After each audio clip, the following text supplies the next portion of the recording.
Okay, boxing fans, I'm going to do my prediction now for Lucas Matthysse versus Danny Garcia. Starting with Matthysse, 34 wins, 32 of which by way of knockout, to only 2 defeats. Those 2 defeats, both controversial losses, robberies in America, imagine that. Anyway, his opponent Danny Garcia is 26 victories undefeated, 16 of those wins by way of knockout. Anyway, this is probably the best fight of the night, to be honest. You know, so the number 1 and number 2 of the division fighting it out. It's a hard fight to predict, but you know, with 2 big punchers, all I can say is let the carnage begin. I asked a lot of people on Twitter who's going to win this fight, and we got a good 50-50 split on who wins this fight. Lucas always to win this fight by knockout. That's what on his 50%, and the other 50% said between split decision and knockout for Garcia. So a few people smell a robbery coming along. Just get that on your on the tip of your tongue. Smell a robbery. You don't want another robbery after this weekend, you fucking bastards. Anyway, getting into the attributes, we're going to look at the power, and I favour Lucas. I think he's the more heavy-handed. He's naturally heavy-handed, switches well from head to body, and he switches back again. Amazing power in the right hand. He's right hand dominant. Don't sleep on the left hand, because he can put you to sleep with the left hand too. Strong left hook, I like him. So overall, I'd rate Lucas as a very heavy-handed fighter with a savage mentality and great killer instinct. Once he's got your hurt, he can put you away. He puts you away, mate. Ask Lamont Peterson. Lamont Peterson didn't know what day it was. Anyway, moving on to Danny Garcia. Yeah, look at Danny Garcia. You know, I think he is heavy-handed. He's a decent puncher, but I don't think he's in Lucas's league. However, Garcia is best known for knocking down Amir Khan 3 times before the referee stopped Amir on his feet. Now, that's very good, and I give him all the respect for that. However, people conveniently forget that Amir Khan is described by a lot of fans as the chinniest boxer in the world today. No shit. And then they bring it up whenever it suits them. But right now, if they think Garcia is going to win, doesn't suit them. Doesn't suit them. Amir Khan's got a great chin. What are you on about? That's what they're like. Anyway, he got up off the floor 3 times, survived 3 minutes, which says Garcia definitely has got the power to hurt you. He just doesn't have the killer instinct, you know, to finish the job. And there's loads of evidence of this out there. You know, he did hurt Zab Judah, who's, you know, a very overrated fighter, especially at this stage in his career. He used to be a brilliant fighter, but not now. You know, he couldn't finish the job on Zab Judah. But not only that, and this is the scary part, on even if he is able to hurt Lucas, if he doesn't finish the job, there's a very good chance he'll be letting Lucas back into the fight, because he let Zab Judah back into the fight later on. And Judah, you know, being a left-hand dominant fighter, he shouldn't really have the tools to deal a lot of damage to Garcia, because Garcia actually does okay against left-hand dominant fighters. That being said, to his credit, he has destroyed other fighters out there. I'm going to say he absolutely annihilated Eric Morales in the second fight, but is that a significant achievement against a guy who fought at super bantamweight? I don't know, man. You guys tell me if that's the best achievement. I don't know. Looking at the chin, you know, now I'm gonna give the advantage to Lucas Matthysse. Now, I have seen Garcia buzzed on a few occasions. I've not yet seen Matthysse hurt.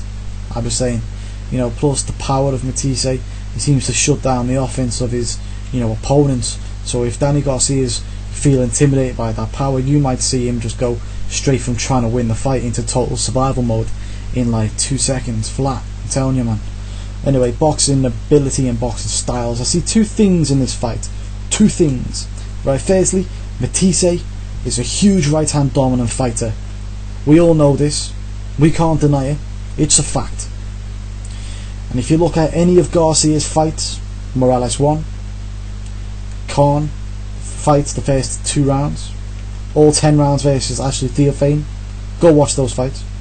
All 12 rounds versus Kendall Holt. Look at any of those fights. Look at all of them. Garcia just cannot duck a right hand to save his life. Now, this is evidence that's presented right in front of your face. Just watch any of the fights. If it's a right hand, the backhand right hand, he can't duck it. He cannot get out the way of any of them. In every single fight, he stopped trying to avoid the right hand and just blocked it, but not with his hands. That'll be too easy. Danny Garcia has went on to blocking right hands with his face. Once again, watch any of those fights. You can see evidence of him blocking right hands with his face. Let me go back to the top.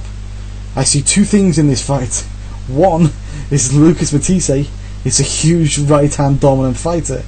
Great right hand. Danny Garcia blocking right hands with his face. Now, I'm no expert. I'm not in the medical profession. I do have a degree, but it's not anything medical, and I don't work in the medical profession right now, okay? But I do know this. Blocking Matthysse's right hand with your face is ultimately bad for your health, okay? Now, if that is to happen, I honestly don't think it's going to be a long night. Now, unless I see Danny Garcia land something strong and something powerful, on Lucas Matthysse to keep him extremely honest and try and get him gun shy early, I don't see Danny Garcia winning this fight. I see him getting worked to the body. I see him getting switched upstairs upon. I see that straight right hand down the pipe being, the money maker every single time. I think that's going to be a shot that Danny Garcia won't be able to keep away from. And ultimately it's going to cause Danny Garcia to become very gun shy very quickly when he becomes very intimidated by the power of Lucas Matthysse. The then question is, can Danny Garcia survive until the end of the fight, where realistically he does have a chance of winning a decision regardless of who wins the fight, because I think he's the more marketable fighter in this one. I'm sorry, I don't see Lucas Matthysse as the more marketable fighter. But can Lucas Matthysse finish ahead Danny Garcia? I say yes, he can. If you look at the Judah fight, especially the Judah fight, in fact, it looked like Danny Garcia was getting ready to be balled out of there towards the end of the fight. You know what I'm saying? So if Zab Judah, who is extremely past his prime, is having huge pockets of success where it's looking like he could ball out Danny Garcia, imagine what Lucas Matthysse could do, who arguably beat Zab Judah if it wasn't for corrupt officiating, and has beat better opposition than Danny Garcia in his career. Now, don't get this twisted. This isn't a Lucas Matthysse loving. We can talk about Matthysse in a negative light if you like. There is a perfect game plan on how to beat Lucas Matthysse, and it is there to be perfected by someone. And if you look at how Lamont Peterson fought to Lucas Matthysse in round 1, now I know I'm being harsh picking up on 3 minutes, but right there is the perfect game plan to beat Lucas Matthysse, and that is to throw out a huge work rate, lots of jabs, lots of straight shots. Don't plant your feet. That's the main important thing. Don't plant your feet and get caught. Move, and move some more. That is the perfect game plan to beat Lucas Matthysse. Throw out a lot of punches, keep on that back foot, move some more, and don't plant your feet. That's it. Now, Mayweather is in the weight limit above.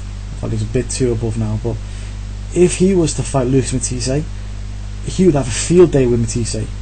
His style would be perfect for Floyd Mayweather. But the question I've got to ask you guys is, has Danny Garcia showed you any indication that he can perfect the game plans set down by the likes of Zab Judah and Devon Alexander, who both have registered wins even though they both lost those fights? They didn't perfect the game plans. Both of them may have won the fight, but they definitely didn't win, in my opinion. You see what I'm saying? The only thing that Danny Garcia, in my opinion, has in common with both Devon Alexander and Zab Judah is that all three are American. And funnily enough, the bookies seem to think that if this fight goes to the scorecards, Danny Garcia will be the favourite to win a decision. However, in outright betting, Lucas Matthysse via knockout is the favourite option. So if you don't knock him out, they think that there's a good chance that Danny Garcia is going to get the decision, even if he don't deserve it. Funny enough, innit? But my prediction is Lucas Matthysse to win via knockout in rounds between rounds 5 and 8.